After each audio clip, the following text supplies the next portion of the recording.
Hi, this is Dr. Darren Schmidt at the Nutritional Healing Center of Ann Arbor, and this video is about the series called iThrive. It's on diabetes and obesity.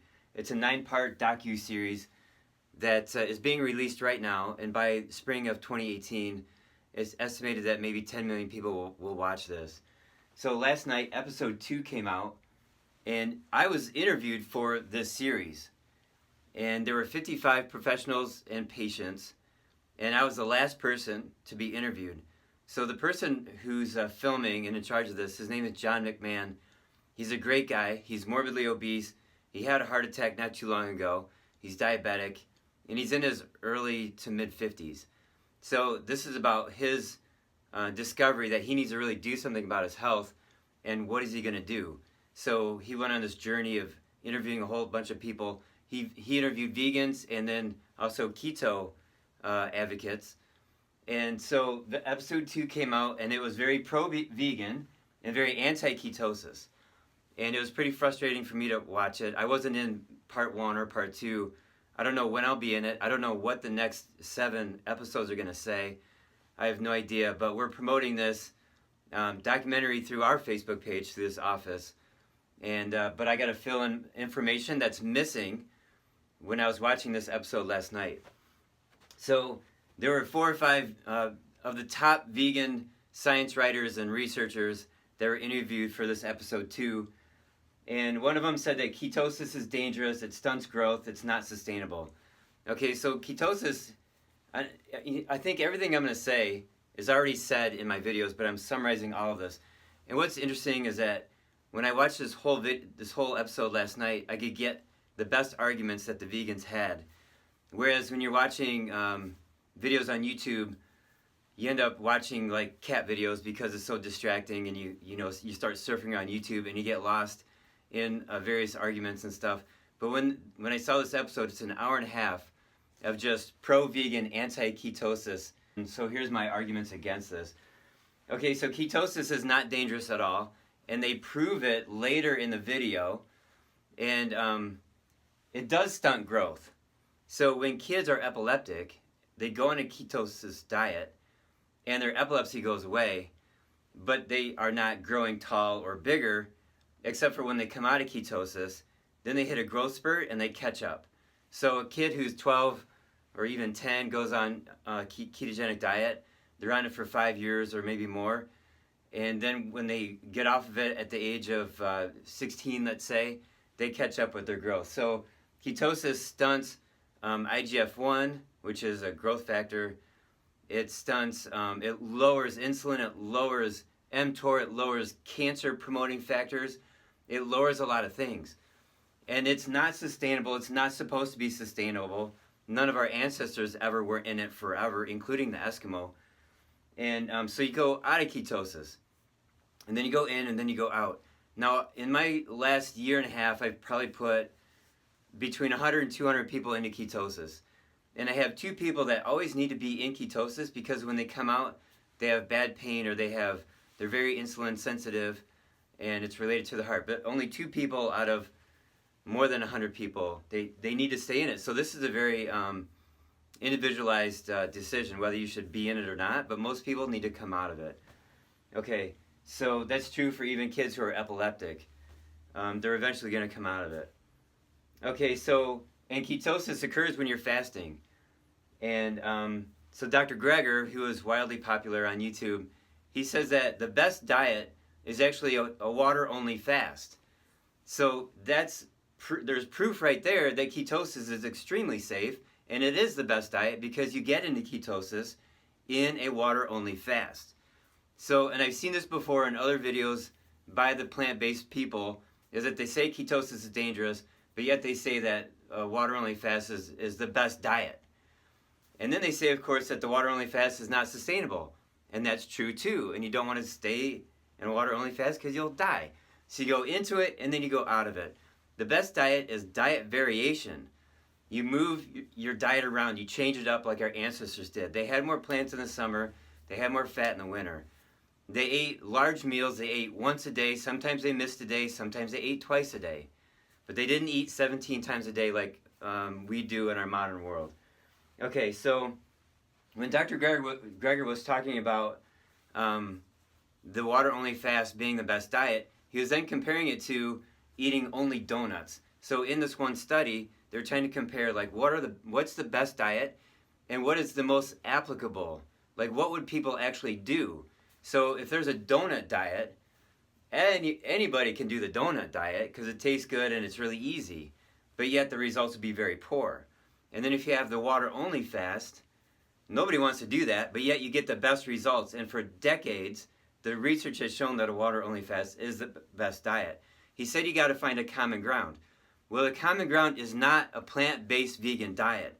The common ground is the variation, varying the diet, getting into ketosis, getting out of it, like I just said. Eating more, eating less, eating one meal a day, skipping a meal a day, skipping a day, feasting on another day. Diet variation is the common ground. That's the best diet. And I have a whole video on that, just that one subject. Okay, so Dr. Campbell, who wrote the China study, which was done in between 73 and 74, or 75, he said that meat is bad. And if you have heart disease, it's ridiculous to eat red meat or bacon. But I wrote down, but now we have new information and a higher standard when it comes to talking about meat is bad. So, and that's about numbers. We got to talk about numbers, okay? And so the numbers are grams of fat versus protein plus carbs. And there's a lot of information that we've gotten since the 80s and 90s from the, later after the Atkins era. And that is that protein and carbs both burn clinically like sugar, not physiologically. They burn physiologically different, but clinically, they both keep the sugar up in the blood and they prevent ketone formation. When you consume fat, and the fat is higher in the blood than the protein plus carbs, now you're turning into ketosis. So that's the new standard. We got to talk numbers, and I've said this over and over again in my videos. Don't tell me you're on a paleo diet. Don't tell me that you juice eggplant and broccoli, and don't tell me that you're, doing the zone diet or Atkins diet or whatever. Give me numbers. You have to give me numbers. Everybody's eating something. So I spend, 3 minutes on the phone with somebody and they're going on and on about their salad and their organic meat, and I say, stop. You got to give me numbers. So what are your fat grams, protein, and carbs? Give me numbers. And so the next statement I want to talk about is eating fat raises cholesterol. That's what they said over and over again in this episode too. And the answer is that's true. But there's always a but or an and where I have to fill in more data. So the average American diet is a 1-to-4 ratio of fat versus protein plus carbs. This causes disease. That's too much sugar every single day. And after 60 years, now you have a heart attack, or at the age of 70, now you have cancer. And everybody's surprised, but there's no surprise because you never burned fat. Your cells have always been burning sugar. You're accumulating the toxic waste products of glycolysis, and that's lactic acid fermentation, or lactic acidosis, and then you get cell death. Okay, I got plenty of videos on that. So if you increase the fat in your diet, let's say you double it. Okay, now you're at 2-to-4. That's still dangerous. That's still not in ketosis. You're still burning sugar. So yeah, eating fat does raise cholesterol. But what about this? What if you raise your fat up to 2, but you lower your protein and carbs down to 2? Now this is ketogenic. And even better yet is 2-to-1. Okay, so this lowers cholesterol. Now of all the people I've had in ketosis, there's about 5, maybe 6 people whose cholesterol went up when they got into ketosis. And why is that? There's several reasons. Maybe it's because their gallbladder is not working very well. I've seen that happen. And we fix it with supplements. Maybe it's a virus. LDL cholesterol is antiviral. Now that you're eating more fat, now your body may have the fat it needs to make LDL to kill the virus. Maybe you're deficient in choline. Maybe you're genetically unable to process dairy fat. Dairy fat can raise cholesterol more so than other types of fat. And maybe there's some other genetic factors. So you can't just say avoid fat because it raises cholesterol. You got to get the right numbers, and then even if that fails, you got to fix your gallbladder. You got to kill the virus. You got to avoid dairy, whatever it takes. And I help people with that all the time. So in real world numbers, you can start off with 50 grams of fat. This is the standard American diet. And then 200 grams of protein plus carbs. This would look like maybe 70 grams of protein, that the average person in the United States eats 70 grams of protein, and then 130 grams of carbs. But that 130 grams of carbs, it could easily be 230 or 330 because of the amount of sugar that we eat. So if you change it up and you double your fat, now you're at 100 here and 200 here. Yeah, that's still dangerous, and it'll raise your cholesterol potentially. But like I said, I'm just trying to translate this into real world numbers. If you lower your protein and carbs to that, okay, now that changes everything, and that helps your heart, and then your body starts burning fat, burning the cholesterol, lowering the triglycerides, the lipoprotein A, all these heart disease risk factors. Okay, now moving on.